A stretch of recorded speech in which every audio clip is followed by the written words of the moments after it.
Good morning. Good morning, everybody. Welcome to the Saturday Morning Mastermind. I'm your host today, Samantha Studebaker Carl, and I'm here with my good friends Lori and Kenji and Jason and Catherine. And today we are talking about the book Sacred Contracts by Caroline Myss. We are starting on chapter 2, which is titled Contracts of Myths and Masters. It's page 45 in the hard copy. And so if you want to follow along, you can. Catherine's going to read for us. But before we get done with that or going with that, I want to give my friends an opportunity to introduce themselves. And then Catherine, you can take it from there. Lori Emmons in Denver. Hey, it's Jason in Tampa. Kenji in Gore, Maine. Good morning, it's Catherine Clement. And I'm going to try to, all right, I think that'll work. Chapter 2, Contracts of Myths and Masters. Your contract, along with all the subcontracts that constitute it, is not an end in itself. It is a means to an end, a plan to help you develop your divine potential. Think of your sacred contract as a life course in which you are meant to learn many lessons. When you start out exploring any course, it's best not to become overly concerned about defining it in a single sentence or narrowing its purpose to a single lesson. It will take you a while to be able to say that you were born for one specific purpose, as Mother Teresa did, since you will be trying to uncover many agreements and learn many lessons that your mission contains. The idea that we have life lessons and, quote, tasks that we are assigned to complete is an ancient one. Dr. Clarissa Pinkola Estes in Women Who Run with the Wolves, great book, by the way, tells the story of Vasilisa and Baba Yaga, an archetypal tale that she dates back to the prehistoric horse goddess cults, even earlier than classical Greek mythology. Vasilisa is a young girl whose mother is dying. Before she passes, however, the mother gives Vasilisa a tiny magical doll to guide her. Should you lose your way or be in need of help, her mother says, ask this doll what to do. You will be assisted. After the mother's death, Vasilisa's father remarries a widow with 2 daughters, who are, as in so many fables, cruel to Vasilisa because she is sweeter and more beautiful than they. Hoping,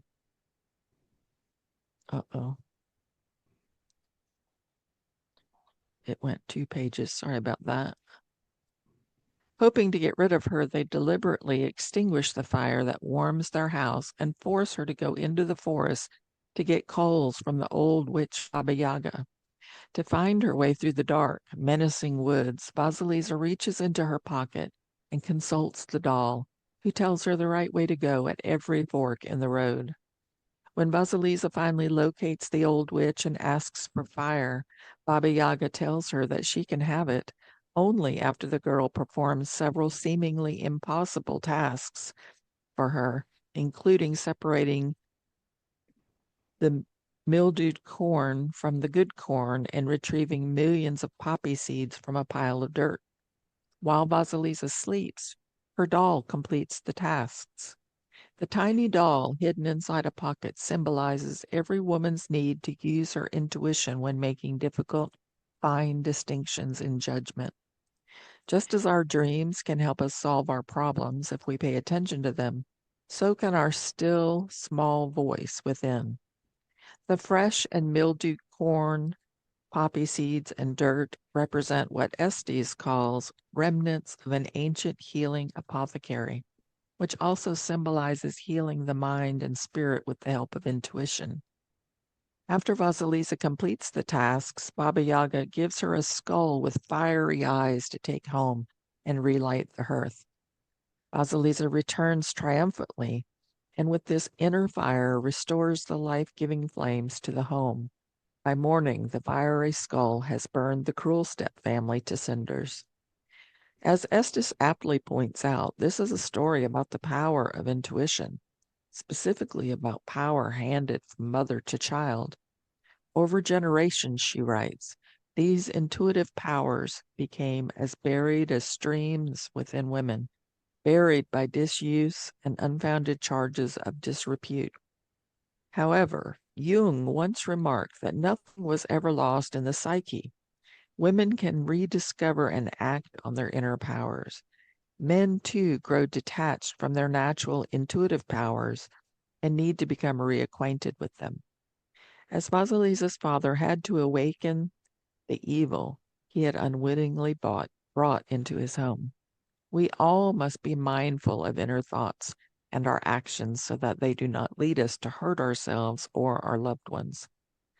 The frightening journey that Vasilisa agrees to go on and the tasks she undertakes are her path to power and self-realization, her contract.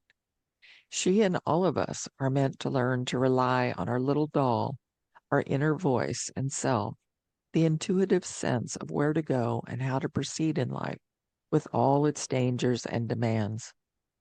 Ultimately, as in the classic hero's journey of mythology described by Joseph Campbell, Vasilisa returns home with something of great value to both herself and her tribe. Her willingness to accept her contract and learn from it sets her up in a position of personal power and invulnerability from external influences.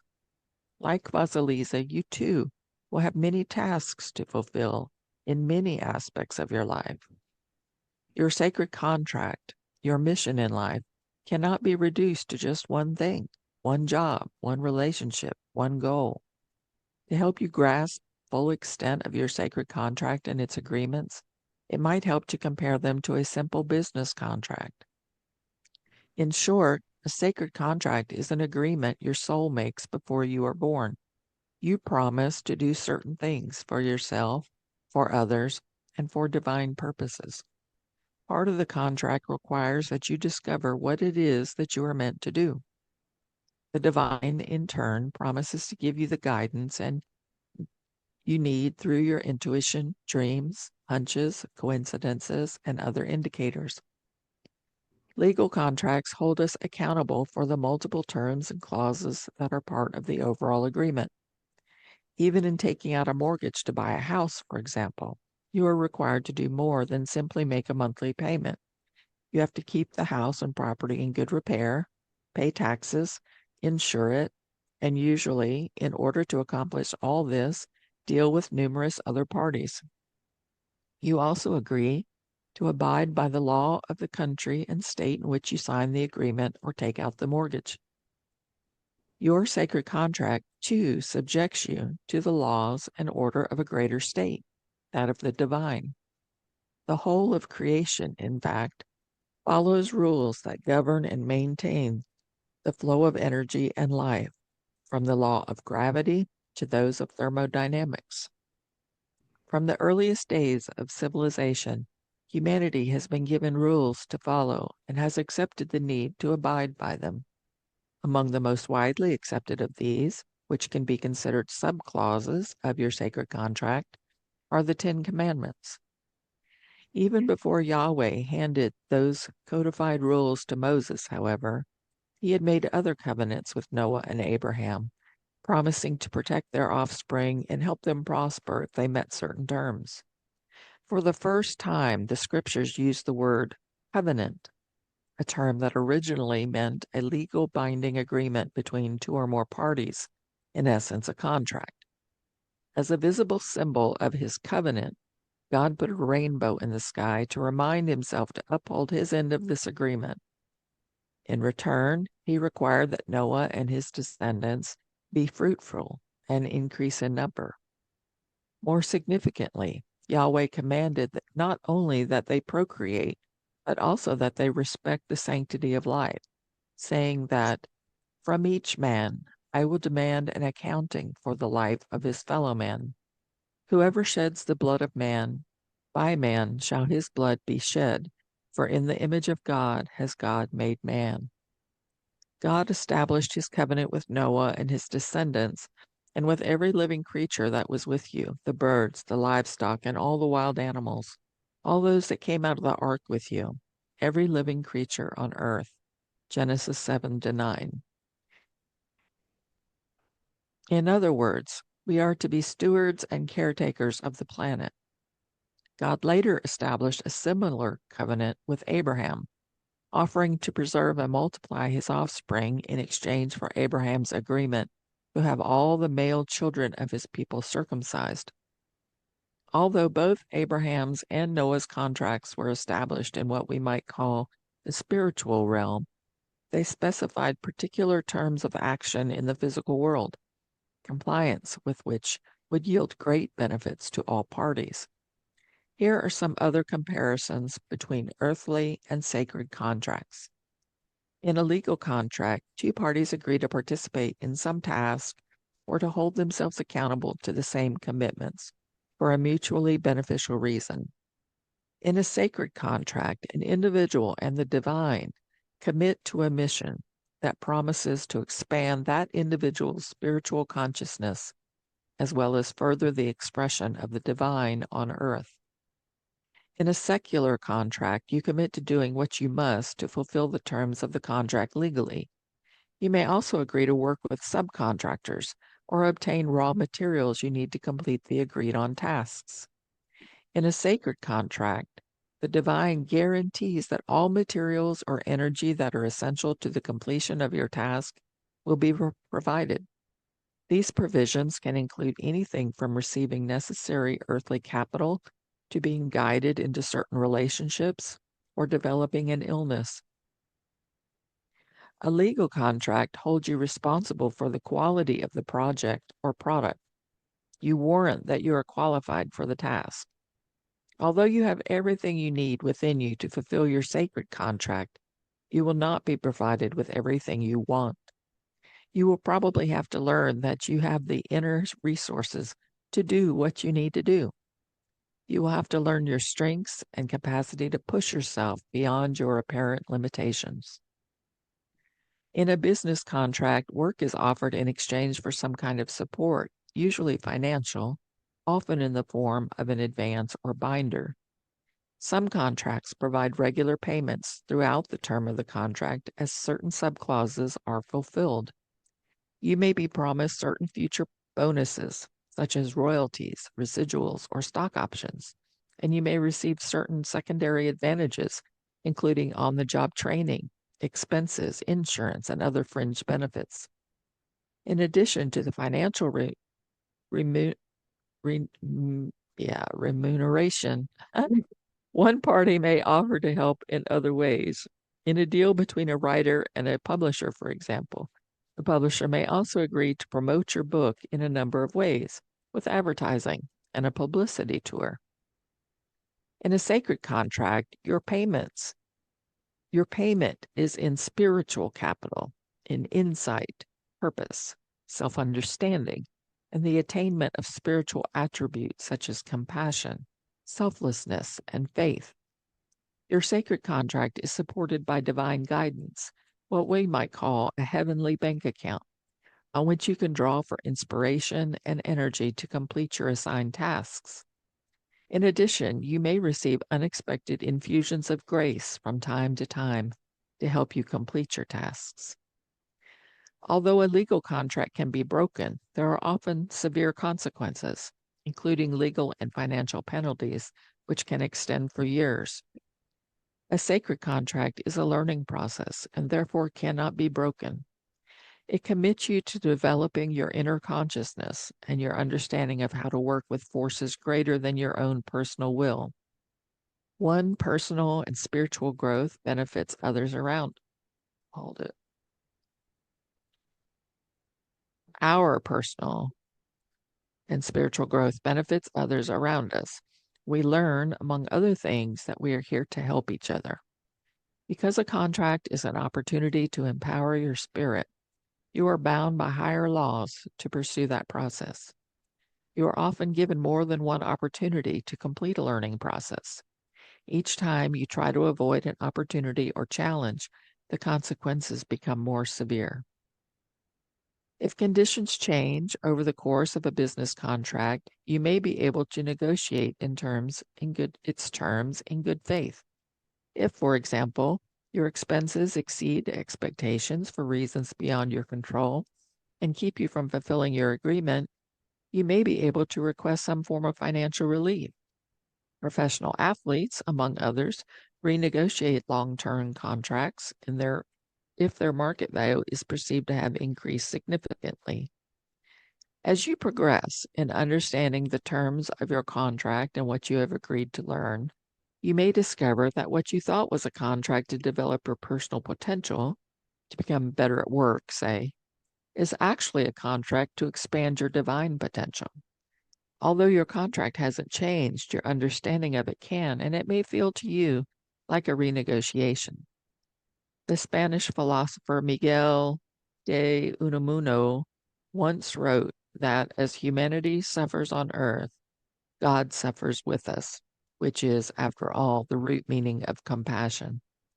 Although we have agreed to certain terms, it may be that those terms evolve as we evolve, and that even the divine doesn't know exactly how things will turn out. A legal contract includes elements of choice. You are free to decide how to follow through with the terms of a contract, as long as those terms are met by the agreed on date. If I'm under contract to deliver a manuscript by January 1 of next year, it doesn't much matter whether I write 1 page a day in my spare time or take several months off to work intensively on the whole thing. I can write it by hand, type it, or work on the computer, as long as the final result is coherent and adheres to the subject matter that was promised. A sacred contract also includes the element of choice. For all that the divine provides, you have complete choice about whether to view the provisions as blessings or as burdens. You may choose to delay meeting the terms, but you can't avoid them altogether. I'm going to take a peek ahead. Yeah, maybe we'll stop right there, if that's okay, because it looks like it's going to keep going on and on. It's really not that far from this Oh, the next one. It's okay, maybe 2 big paragraphs. okay. I'll keep going. Okay, As a cool. temporal example of how choice works, imagine that before you were born, you agreed that in this life you needed to learn to master the use of a knife. Prior to your birth, your guide offered you a piece of wisdom. If you grab the blade first, you will cut yourself. You will bleed, and it will take you a long time to heal. You will be angry with your knife and thinking that it is a weapon. You will use it to harm others. If, however, you grab the handle first, you will think of this knife as a tool, and you will use it to make wonderful creations as a cook, sculptor, designer, or surgeon. Either way, once you come back to the heavens, you will have mastered the use of this knife. But the choice of how you do it, and with how much suffering, is in your hands, literally and symbolically.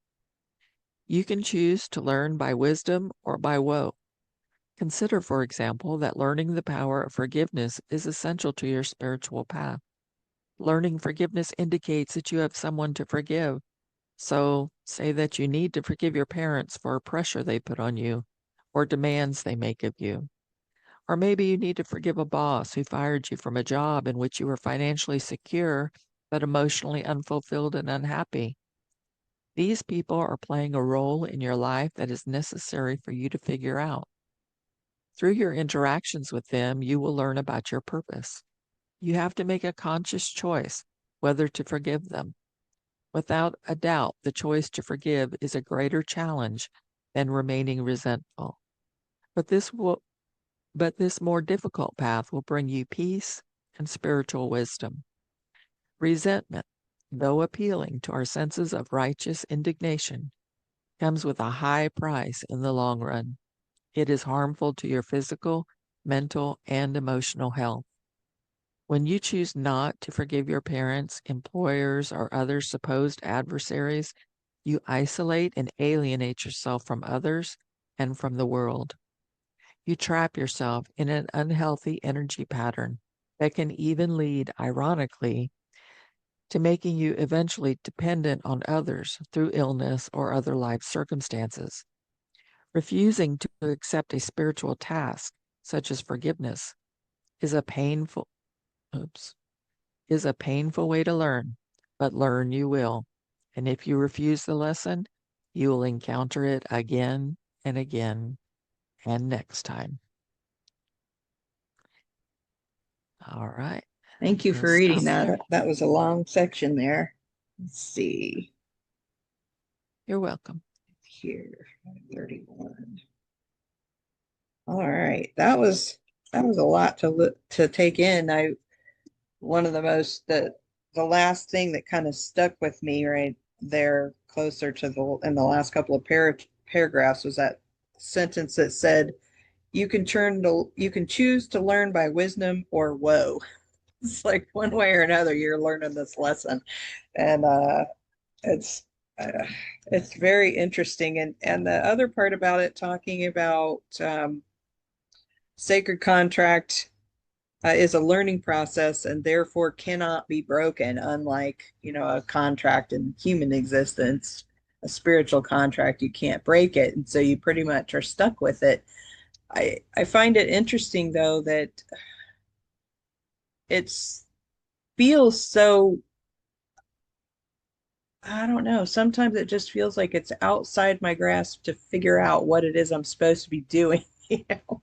And Exactly. and yet, I can also see some of this aspect here at the end where it's talking about this, if you um like the forgiveness is a greater challenge than remaining resentful. And of course, I don't feel like I struggle with forgiveness necessarily, but I feel like I'm railing against something a lot of the time and frustrated by it and irritated by this, that, or the other in circumstances of my life. And I'm like, why isn't it going my way? Or whatever, Why or is this it's happening again? why is this happening again, or whatever. Yeah, exactly. And it's like, I wish that it was, I don't know, more direct to understand, I don't know. But then again, maybe it's more direct than I think it is. And I'm stuck in this whole idea of, I'm just not going to look at you because that's not what I want to do. I don't know. It's one of those things that interesting. Interesting. What do you guys think about this section?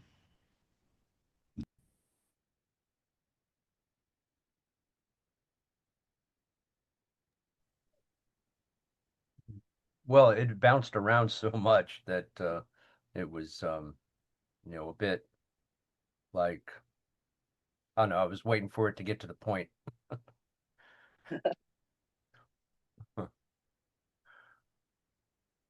So I don't know. What were the main points? I mean, I talked about a bunch of stuff and I relating it think to other contracts, but then talking about a doll and having unleashing some bad energy and bad power or something. I don't know. Was what? that a warning or something? Like with the skull and the fire in the eyes, and then it ended up burning down the house or something? I don't know. That's that sounded like something we needed to kind of button up and you know give a solid um answer to there. I feel like that story was it was just, sharing kind of like a fairy tale or a parable to get you to understand that uh we're supposed to be able to tap into like an inner intuition to guide us. And that was just a fairy tale way of saying it, and that the doll that she or her grandmother, was it her grandmother, I think, that gave it to her before she died and said, here, it'll help guide you, was actually her grandmother saying, look, count on your own inner self. And when you come to a crossroad or you're not sure what to do, ask your inner self. But she gave her a little talisman to represent the inner self, if you will. But I mean, that's how it is with fairy tales. The little talisman always seems to have more power than what we feel like we have in real life. I don't know. something like that. In The Wizard of Oz, it was the ruby shoes, the ruby slippers. Right, right. Every damn near every movie and every story and every book out there is about the hero's journey. There's very few of them that aren't. And this hero's journey is basically what we come on when we come to this planet. And we show ourselves through going through despair and hard times how strong we really are. And I think And she it's just gave a lot of different examples of that so that people could understand it, not realizing that it would confuse some people. well, and it's hard Well, to it felt think like of ourselves. Oh, it's hard to think of ourselves as heroes sometimes.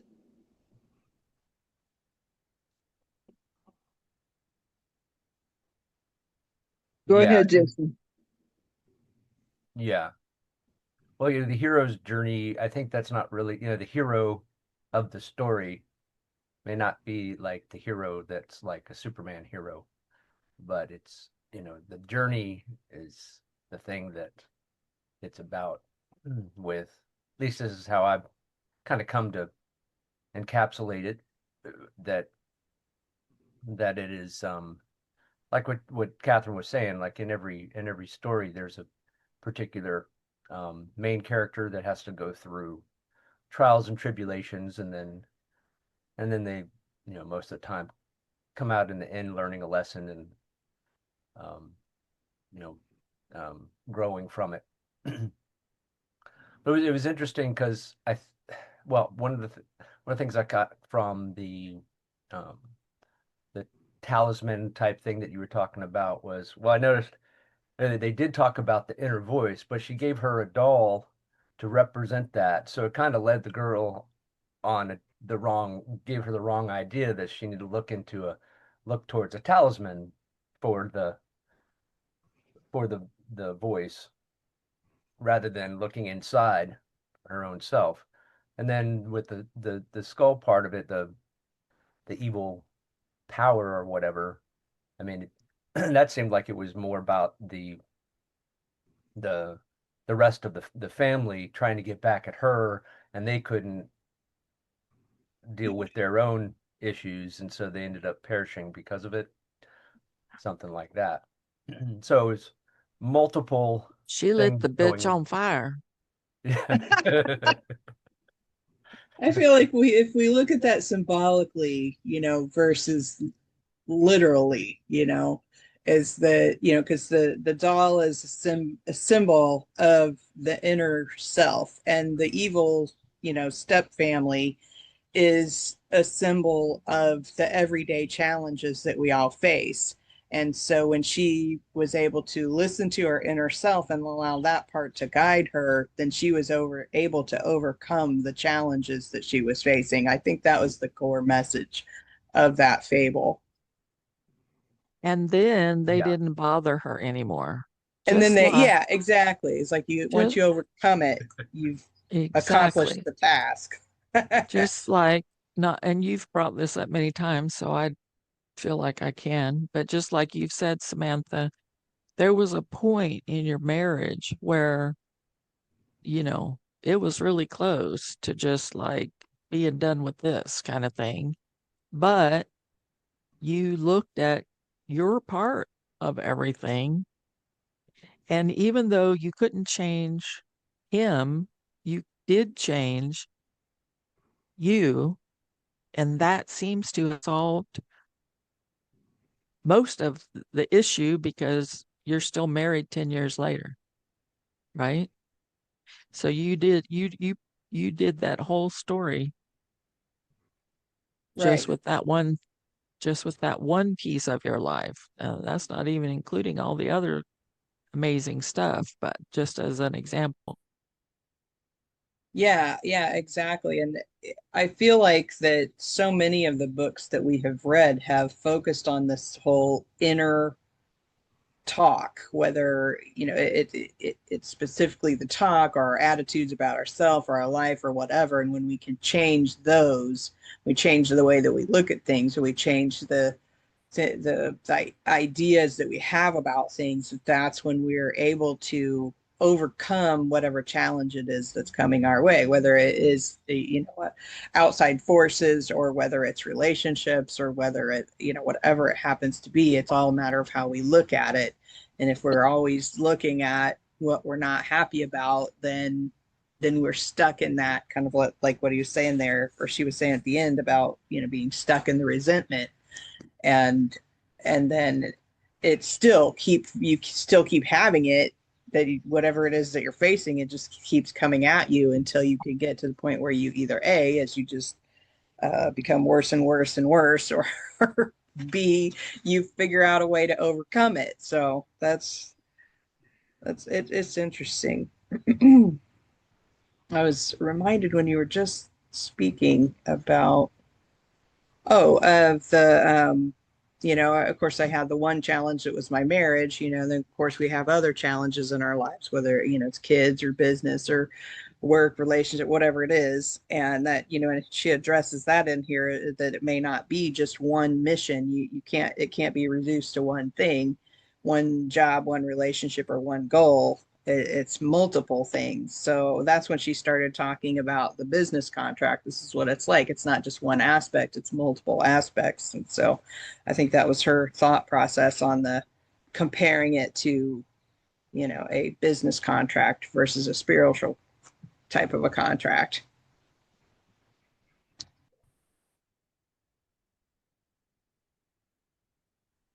I also found that same passage that you read, Samantha, about how we can't cancel sacred contracts. And I wonder if that's why some of us who deal with an illness, that no matter what we do, we can't get rid of it, or how some people just, no matter how hard they try, they can't build their finances or, change their life in that kind of a way. I wonder if it's because, we have these sacred contracts and that's just not something that we can get out of. Even though with free will, we can certainly balk against it, and usually to our detriment. I speak for myself through experience. Amen. So I think, I think we can affect it and make it easier or harder on ourselves, but maybe we just need to accept that there are some things that are not going to change, and then learning how to cope and deal with those limitations.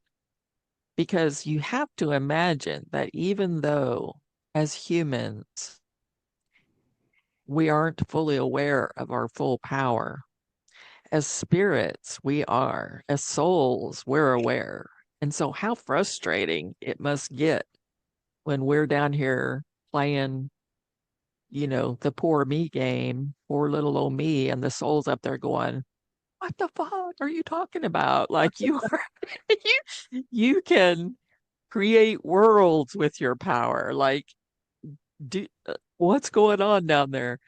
So I'm going to be really interested to like go over this sacred contract again once I get back wherever and see all the details so I can go, yeah, that's what I thought. We talked about it on Saturday Morning Mastermind. No, I'm also sitting here going, there's that dynamic between your spiritual self and yourself down here, and we can't just talk to each other. I don't feel like, or if we can, for whatever reason, I'm just not hearing, and this part of myself is going, hey, hello, I'm trying to smack you in the face here and wake you up and make it obvious, and you are just not looking. I'm telling you to look over here and you're looking over there. And because that's how I feel a lot of time. Because I'm like, God, just would you give me an answer? Would you, you know, and yet it's just not coming to me, you know. I don't know. Certain things are just so frustrating, but yet here I am. Oh, it's like the other night. Well, just last, was it last night? It was the night before last. Izzy's birthday. She got a puzzle, and so we're putting this puzzle together, and I'm helping her, but I'm not helping her. I'm just kind of going, here's a piece, see if it goes there, you know. And I knew it did, and she'd be like pushing and pushing, and then it's not going in, and I'm like, just turn it just slightly, just this much. Just turn it just a little. Look, see how the colors they, and she'd turn it the wrong way, and she'd do this, and I'm just like sitting there going, is that what our spiritual self is doing with us? Is that it's just right there? Would you just look at it, you know? And we're going, but I want it to, you know. So uh, That is a great example. That's a perfect example. Yep, just turn it a little bit. right. So then it makes me come back around to this concept. I'm like, all right, what do I need to let go of here as far as my controlling or my thoughts, or you know, what is it that I'm really struggling with, that I think I'm struggling with this over here, but what am I really needing to work on to help, that'll help resolve all these things that I'm struggling with, you know? So I don't know. I had kind of a mind shift, I don't know, a year or so ago, because I was kind of caught in this aspect in my life where I was feeling like I wasn't doing what I wanted to do. And I was doing all these things for the business. And I'm like, God, this isn't what I wanted. I didn't want to do this business. You know, this is Chris's thing. He wanted to do it, you know. And I was in this attitude of that. And my girlfriend was like, look, it doesn't matter what you want to do. You are the one. You're the CEO. Without you, it doesn't act, doesn't work, doesn't da da da da. You are that. So you need to accept it, you know. And I was like, oh, okay, you know, fine. And so then once I accepted that, then it didn't fix my attitude about everything, but it made enough of a difference that I was like, okay, as the CEO, if you will, of this company that I didn't really want to do, but here I am. How would I be if I was focused on that? And that's the attitude that I had. And that changed a lot. I don't know if you can hear her in the background. But that changed a lot, and it changed my attitude about everyday work, and it changed not everything, but a lot. And so I was feeling better about what I'm doing by embracing who I am within the role of this company. And that has just, it's helped. So it's a perspective thing. And I just need to be changing my perspective on a number of things, then it'll all be better. Uh,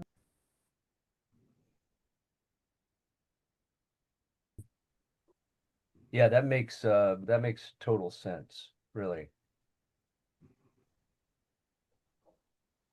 Like if you bring it back to the book and with the characters, if the character were to accept that that's what their role is, if they were to recognize it, then thus be able to notice and make that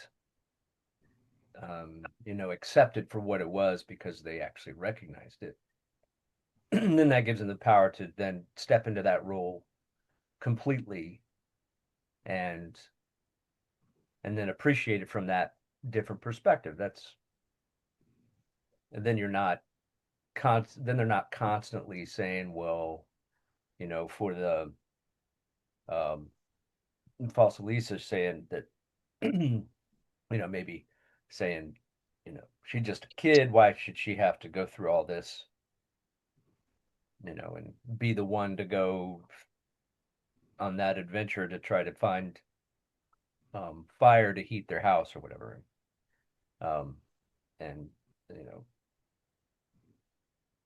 you know, I mean, that may be kind of the key for a lot of it then, if there's multiple sacred contracts, and in each contract you kind of have a different role, and it takes time to recognize that that's that's maybe a purpose that you can fulfill in that moment, or um, or whatever, and then you have to come to terms with it and let go of your previous role and what you liked about it, so that you can move into this other role.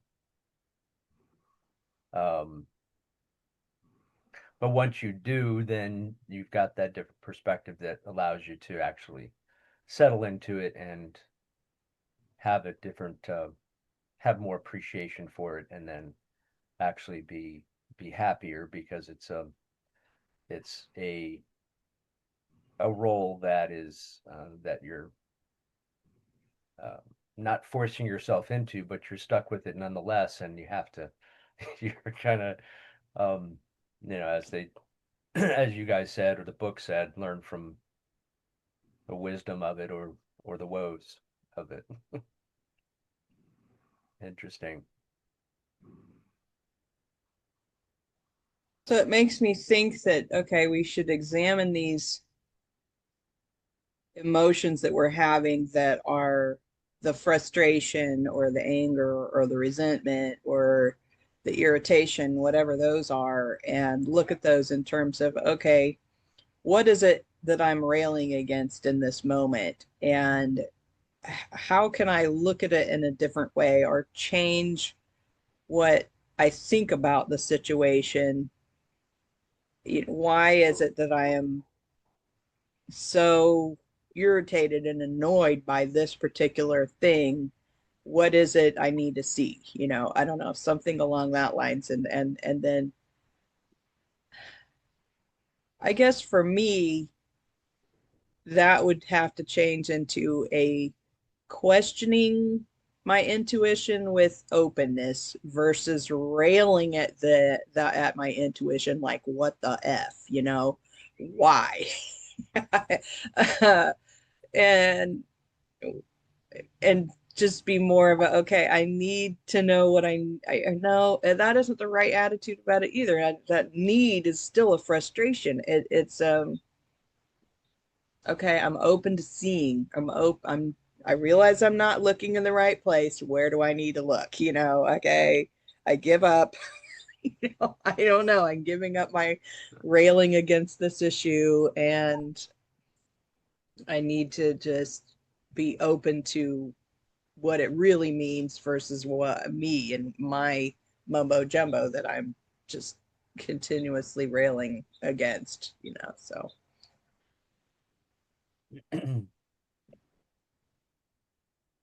And in all my mumbo jumbo, I'm wondering why following my intuition ends up having so many complications for others and myself. Not sure what contract I signed up for. Mm-hmm.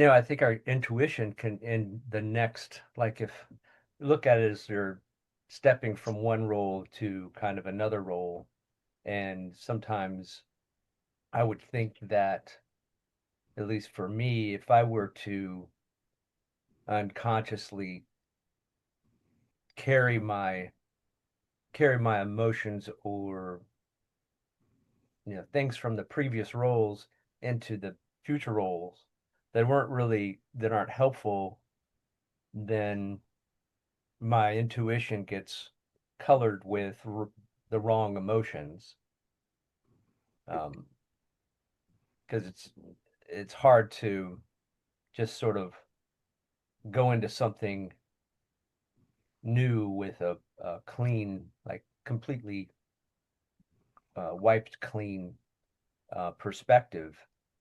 Um, just it's I'm just thinking it's probably a combination of many things. It seems like if we have this free will to make our own decisions, and guide our own journey and path, and sometimes especially when you're growing up as a kid, you're put into situations that it's like you didn't ask to be there.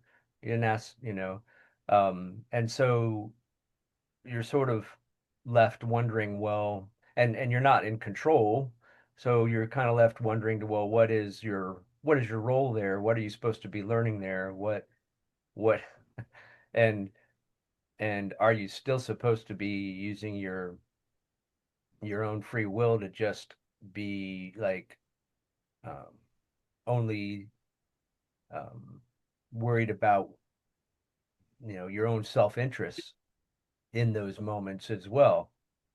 It's sort of it sort of like really confuses everything. I think that when you have uh, this additional information that possibly you have a contract or you have something else you can affect, and that you're not you're not necessarily supposed to just be looking out for your own self-interest. You're supposed to be looking out for what it is that you're well, some contract or something that you can fulfill, um, or some problem you're supposed to provide the solution for.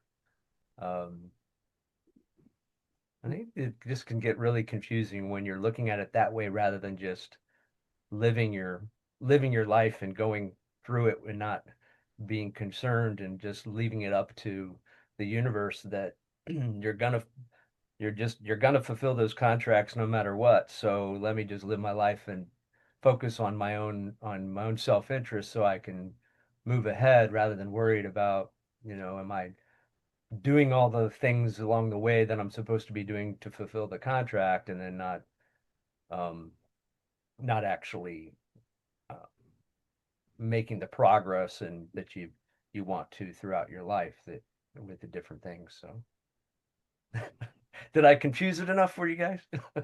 No, Did I complicate things enough No, I get for it. you? It's a I feel like there's Sorry. a balance, between Yeah. just kind of living your life and I kind of feel like when we come up against the things that we're most frustrated or upset about, that's when we're kind of, I don't know, hitting on the boundary of our whatever the sacred contract is that, we're supposed to know or do or be or whatever. And of course, then when we are also in those emotions, we're not just living our lives. We're frustrated with how things are, or what they're doing or not doing, or la la la la la. And so I think it's kind of, we have to trust that, okay, whatever this is, okay, I don't know what the answer is. I don't know why I'm so frustrated about it. I don't know why it's irritating me so much, or maybe I do, and I'm just not wanting to face it. And go back to, like you said, just kind of living your life and not stressing about it so much, because I find that with me, more often than not, when things aren't the way I think they ought to be, I just start stressing out about it, and I start, over and over in my head, this is wrong because of this, and this is upsetting because of that, and I'm frustrated because this is happening or that's not happening or whatever. And then we're not living in the moment. We're not just being, we're not just living our lives. We're stuck in our bullshit instead. So I think that there's a lot to be said, a lot of what you just said, Jason, that it makes a lot of sense. And I don't think we are supposed to worry about what we should be doing. I think there is a fair amount of uh what's the word for it, like cultural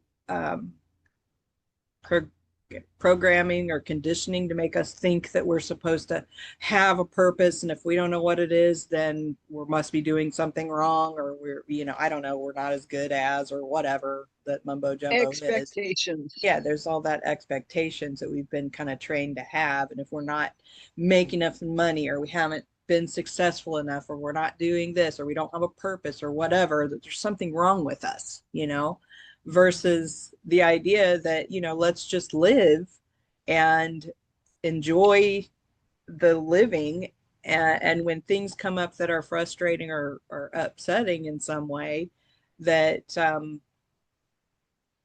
we just accept them and work the problem, if you will, versus railing against it and being upset and mad or um, I don't know.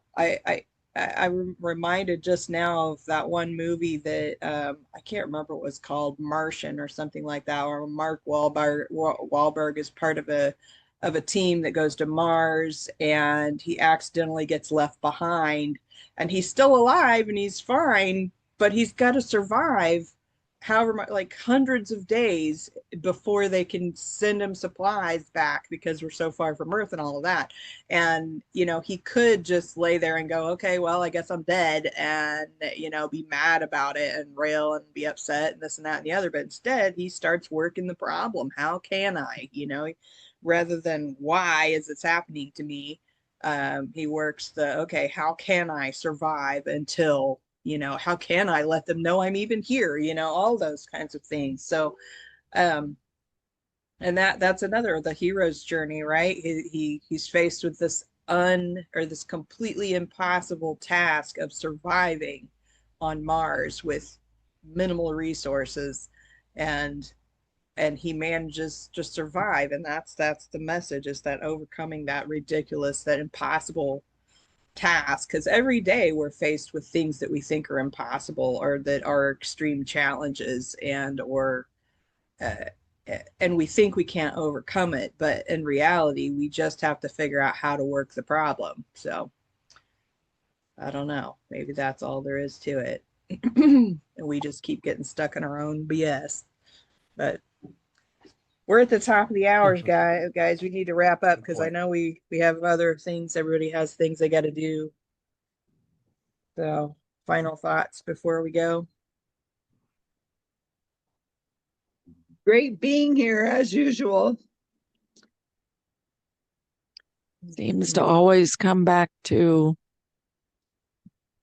acceptance and surrender.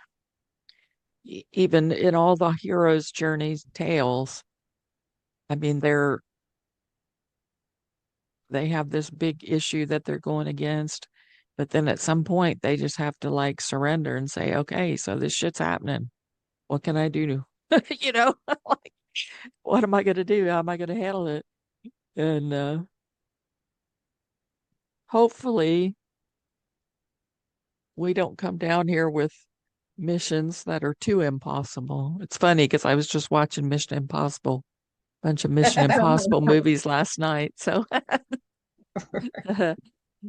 but yeah, at least we have the movies to bring us through, right? We can always, I'm sure all of us have like some favorite movie. Mine is The Wizard of Oz. I love The Wizard of Oz because it has so many of those heroes' journeys, for all the characters involved. And we just never know how the story's going to end. Bringing up movies like the one you just brought up. I know there's some movie where I can't remember what the name of it was, but like the dude literally to save the world, he had to like he had to kill himself basically by running into the asteroid or something with this ship he was on or something. I can't remember the name of it. But he didn't find his purpose until the very last minute of his life, that he was going to have to sacrifice his life for the rest of the world. So every day's a new beginning, you guys. That's the thing. Every day can be a new beginning, no matter what the F is going on in your life. And it doesn't have to, you don't even have to wait for tomorrow. It can just be the rest of today that can change. I love you guys. I love you all. See you next week. Awesome, guys. Everybody have an awesome, amazing week. We'll see you next time on the Saturday Morning Mastermind. Bye for now.